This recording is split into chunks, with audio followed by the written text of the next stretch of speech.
नमस्कार. खरं तर आजचा जो व्हिडिओ बनवतोय ना तो आहे मॅथ्सची स्ट्रॅटेजीबद्दल. आजचा हा व्हिडिओ जो असणार आहे ना खूप इम्पॉर्टंट आणि सगळ्यात महत्त्वाचा असणार आहे. कारण का आजच्या व्हिडिओमध्ये मी मॅथ्सच्या अशा 5 स्टेप्स तुम्हाला देणार आहे, ज्या स्टेप्स जर तुम्ही फॉलो केल्या तर डेफिनेटली तुमचा जो स्कोर आहे मॅथ्समध्ये 80+ मार्क्स तुम्ही स्कोर करू शकता.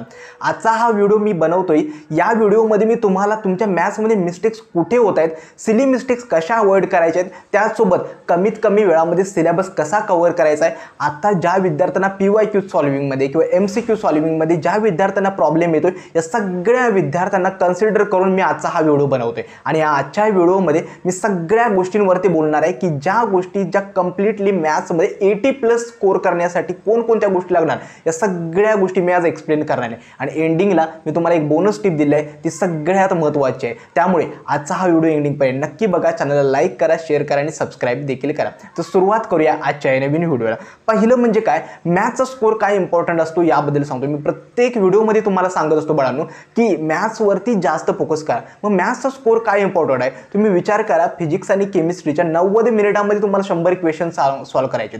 केमिस्ट्री इझी लेवलचं येतं, फिजिक्समध्ये थोडा प्रॉब्लेम येऊ शकतो कारण का ते मॉडरेट लेवलचं असतं. आणि होतं असं की तिथे 2 इक्वेशन सॉल्व्ह केल्यानंतर तुम्हाला 2-2 मार्क्स मिळतात. हाच प्रॉब्लेम मॅथ्समध्ये सॉल्व्ह होतो. प्रत्येक क्वेश्चनला 2-2 मार्क्स आहेत. त्यामुळे एक अपॉर्च्युनिटी काय मिळते की कमीत कमी तुमची ॲटलिस्ट जर हाय वेटेज जरी चॅप्टर्स कव्हर केले, प्रत्येक क्वेश्चन्स म्हणजेच काय अराउंड 30 क्वेश्चन जरी तुम्ही सॉल्व्ह केले तर 60 मार्क्स तुमचे मॅथ्समध्ये स्कोर होतात. म्हणून मॅथ्स जे आहे ते स्कोर बूस्टिंग आहे. त्यामुळे सगळ्यात जास्त पुढचे 10-15 दिवस जे असतील ना मॅथ्सवरतीच फोकस करायचा आहे. हे झालं इम्पॉर्टन्स ऑफ मार्क्स. आता गेल्या वर्षीचा मॅथ्सचा ट्रेंड सांगतो की क्वेश्चन पेपर किंवा क्वेश्चनची डिफिकल्टी लेवल कशी व्हॅरी होती. पहिलं म्हणजे काय, 2021 आणि 22ची ज्यावेळी CET झाली होती त्यावेळी मॅथ्स जनरली मॉडरेट लेवलचंच येतो. काही शिफ्टमध्ये थोडं लेंदी येत होतं. परंतु गेल्या वर्षी अचानक मॅथ्समध्ये थोडा ट्रेंड चेंज झाला होता. कारण का गेल्या वर्षी मॅथ्स जे होतं ते मॉडरेट टू डिफिकल्ट लेवलचं जास्तीत जास्त शिफ्टला आलं होतं. प्लस मॅथ्स थोडं लेंदी आलं होतं, जेणेकरून विद्यार्थ्यांचं काय होत होतं की विद्यार्थी क्वेश्चन तरी सॉल्व्ह करायचे, परंतु ते क्वेश्चन इतके टाईम कन्झ्युमिंग असायचं ना, त्यामध्ये विद्यार्थ्यांचा खूप वेळ गेला होता. कारण का आमच्या टेस्ट सिरीजमध्ये गेल्या वर्षी मला अजूनही आठवते काही विद्यार्थी जे प्रत्येक टेस्ट सिरीजमध्ये टॉप करायचे, त्या विद्यार्थ्यांचं पर्सेंटाईल म्हणजे टोटल स्कोर होता तो सुद्धा घसर होता. कारण का मॅथ्समध्ये त्यांचा स्कोर कमी आला होता. त्यानंतर ते सांगत होते की दादा मॅथ्स खूप डिफिकल्ट गेला आहे, पेपर खूप डिफिकल्ट आहे. परंतु झालं असं की भलेही त्यांचा स्कोर कमी होता परंतु पर्सेंटाईल खूप चांगलं आलं होतं आणि आज ते चांगल्या कॉलेजमध्ये सुद्धा शिकत आहे. सांगण्याचा उद्देश इतकाच आहे की गेल्या 2023 साली JEE मेन्स लेवलचे काही क्वेश्चन्स विद्यार्थ्यांना आले होते, त्यामुळे त्यांचा जो मॅथ्सचा स्कोर होता तो थोडा घसरला होता. हे होतं गेल्या वर्षीचा वेळ. आता विद्यार्थी चुका कुठं करतायत माहिती आहे मॅथ्समध्ये, विद्यार्थी काय करतायत फक्त काही चॅप्टर्स पिकअप करतात, त्यांना टार्गेट करतात. कॅल्क्युलस डिफिकल्ट जाते ते स्किप करून टाकतात. विद्यार्थ्यांना काय वाटत असतं मी फक्त थेरॉटिकली करणार आहे, काही बेसिक MCQs करणार आहे, तेवढं केलं म्हणजे इनफ होते. इथंच विद्यार्थी चुकतात. कारण का मॅथ्समध्ये सगळ्या गोष्टी तुम्हाला अशा आहेत की मॅथ्समध्ये सगळ्यात इम्पॉर्टंट काय गोष्ट आहे तुमची प्रॅक्टिस. कारण का मॅथ्समध्ये शॉर्टकट्स आहेत, परंतु ते शॉर्टकट्स कसे यूज करता हे सुद्धा तुमच्यावरती डिटरमाइन करतं. आता येतो तुमचे 5 स्टेप्स असणार आहेत, त्या कोणकोणत्या असणार आहेत. 5 स्टेप्स सांगण्याआधी तुम्हाला एक गोष्ट सांगायची आहे. CET एक्झामला आता काहीच दिवस शिल्लक राहिले आणि या दिवसामध्ये बाळांनो जास्तीत जास्त शक्य करा की मॉक टेस्ट कितीतरी देता येईल ते शक्य करा.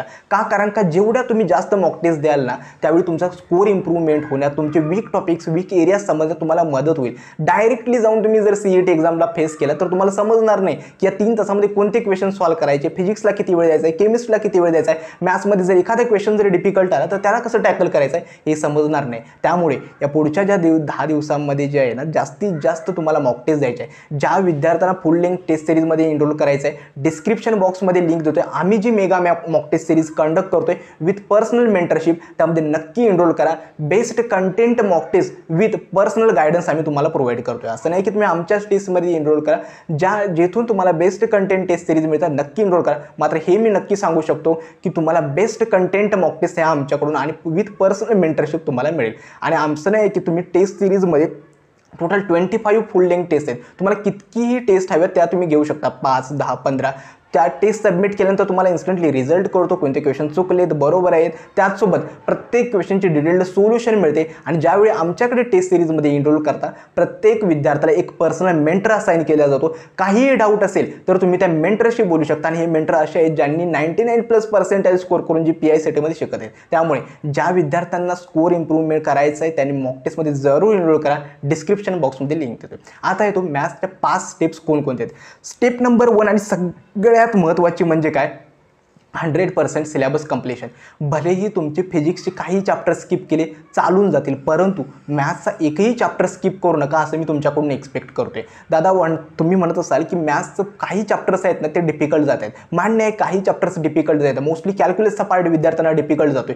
तर तरी पण प्रॉब्लेम काय, कारण का कॅल्क्युलस जो आहे, जो इंटिग्रेशन वगैरे पार्ट आहे, हे हाय वेटेज चॅप्टर्स आहेत. जवळजवळ 6 ते 8 मार्क्स या चॅप्टर्समधून येतात. आणि जे हाय वेटेज चॅप्टर्स असतात याचा पॉझिटिव्ह पॉईंट काय असतो, याच्यातून एक इझी पण क्वेश्चन विचारला जातो, मॉडरेट पण आणि डिफिकल्ट. आपलं टार्गेट काय असलं पाहिजे, इझी टू मॉडरेट जे क्वेश्चन्स आहेत ते आपल्या हातून सुटू द्यायचे आहेत. म्हणूनच 100% सिलेबस मॅथ्सचा कंप्लीट करणं हे तुमचं पहिली स्टेप असणार आहे. भलेही विद्यार्थ्यांचा सिलेबस काही प्रमाणात कमी असेल, परंतु ट्राय करा की पुढचे जे 10 दिवस आहेत ना त्याच्यामध्ये जास्तीत जास्त सिलेबस मॅथ्सचा तुमच्याकडून कव्हर होईल. आता सिलेबस कसा कव्हर करायचा आहे, ज्या विद्यार्थ्यांचा ऑलरेडी सिलेबस झाला आहे त्यांनी काय करायचं आहे, जास्तीत जास्त प्रॅक्टिस करा आणि रिव्हिजन करा. आणि ज्या विद्यार्थ्यांना अजूनही सिलेबस कंप्लीट, जेवढे चॅप्टर्स रिमेनिंग आहेत ते काय करा, आजपासून एक एक चॅप्टर पिकअप करा डेली. मला जर तुम्ही बेस्ट रिसोर्सेस म्हणाल मॅथ्ससाठी तर गणित अंक सर, जे अंकुश सर आहेत त्यांचे बेस्ट रिसोर्सेस, त्यांची जी बॅच असते ती आहे. दुसरं आहे दिनेश सर आपले, त्या दिनेश सर आणि अंकुश सर म्हणजे गणित अंक सर, हे 2 बेस्ट रिसोर्सेस आहेत. त्याच्यावर चॅनलवरती तुम्ही जा, त्याच्यातून 1 शॉट लेक्चर्समध्ये त्यांची थेअरी कव्हर करा आणि PYQs प्रॅक्टिस करा. हे होती स्टेप नंबर 1. जास्तीत जास्त मॅथ्सचा सिलेबस कंप्लीट करायचा आहे. एकही चॅप्टर स्किप करायचं नाही, ही जबाबदारी तुमची आहे. कारण का 80+ मार्क्स हवेत ना तर पहिली स्टेप असते जास्तीत जास्त सिलेबस कव्हर करणं. स्टेप नंबर 2 आणि सगळ्यात महत्त्वाची काय, हाय वेटेज चॅप्टर्स आणि काही इझी चॅप्टर्स पण आहेत. उदाहरणार्थ आता मॅथमॅटिकल लॉजिक आहे, त्यानंतर मॅट्रायसेस आहे, ट्रिग्नोमेट्रिक फंक्शन्स आहे, त्यासोबत प्रोबॅबिलिटी डिस्ट्रीब्युशन आहे, त्यानंतर लिनियर प्रोग्रामिंग आहे.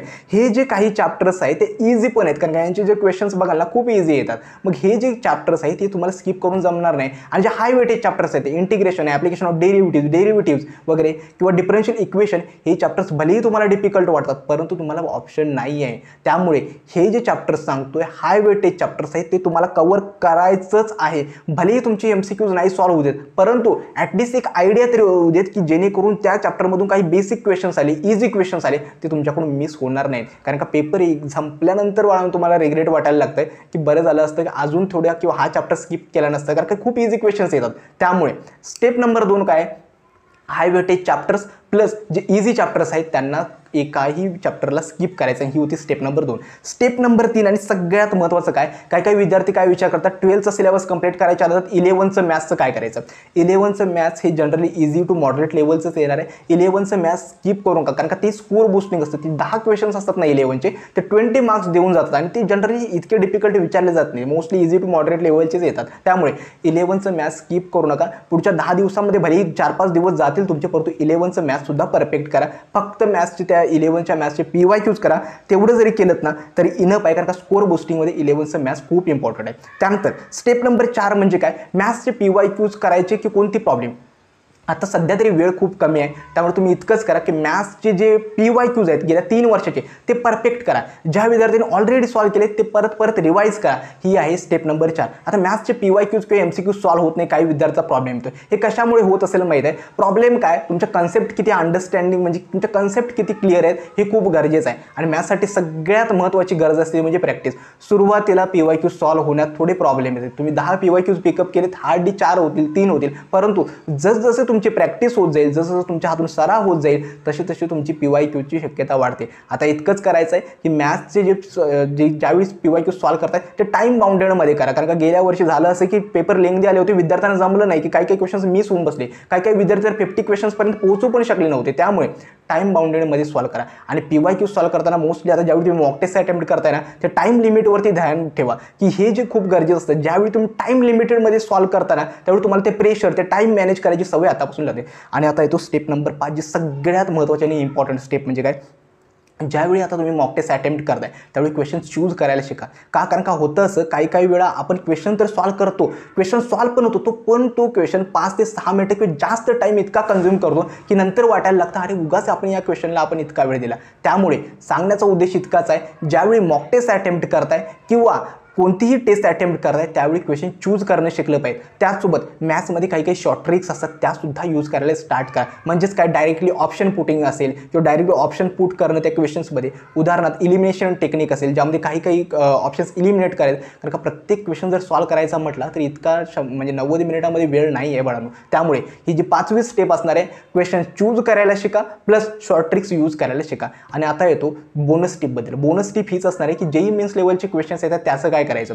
जेई मेन्स लेवलचे सगळेच क्वेश्चन्स येणार आहेत, हाताच्या बोटांवरती मोजण्या इतकेच क्वेश्चन्स येणार आहेत. त्यासाठी जेई मेन्सच्या क्वेश्चन्ससाठी टॅकल करायचं असेल, एक आहे ते म्हणजे काय, 2023चे जेवढे मॅथ्सचे PYQs आहेत ना सगळेच्या सगळे परफेक्ट करून टाका. दुसरी स्टेप म्हणजे काय, मॅथ्ससाठी जेवढी शक्य असेल तेवढी प्रॅक्टिस पुढच्या 10 दिवसांमध्ये का. आणि PYQचं रिव्हिजन ही सगळ्यात महत्त्वाची गोष्ट आहे. जेवढे PYQ सॉल्व केलेत ना ते काय करायचं, फक्त क्वेश्चन पिकअप करायचं आहे आणि उत्तर बघायचं नाही, तो फक्त सॉल्व पण करत बसायचं नाही. तो क्वेश्चन इतकंच करायचं आहे, जो PYQज आहे तो फक्त कोणत्या मेथडनं सॉल्व केला ते ॲनालाइज करायचं, पुढं मूव्ह ऑन करायचं. हे असतं PYQचं रिव्हिजन. आय होप आजचा हा व्हिडिओ आवडला असेल, कारण आजच्या व्हिडिओमध्ये ज्या 5 स्टेप्स सांगितले आहेत ना नक्की फॉलो करा. 80+ मार्क्स यायची जबाबदारी या 5 स्टेप्सवरती असेल. त्यामुळे लक्षात ठेवा की शेवटच्या या 10 दिवसांमध्ये इतकंच करायचं आहे. जास्तीत जास्त फोकस मॅथ्सवरती करा, केमिस्ट्रीवरती करा आणि त्यानंतर फिजिक्सला वेळ द्या. आणि मॅथ्समध्ये 80+ स्कोअर करणं इतकं काही डिफिकल्ट नाही आहे. फक्त मी ज्या सांगितल्या 5 स्टेप नक्की फॉलो करा. आय होप आजचा हा व्हिडिओ आवडला असेल. कमेंट सेक्शनमध्ये काहीही डाऊट असेल ते देखील मला कळवा. आजचा हा व्हिडिओ मी येथेच थांबवतो. धन्यवाद.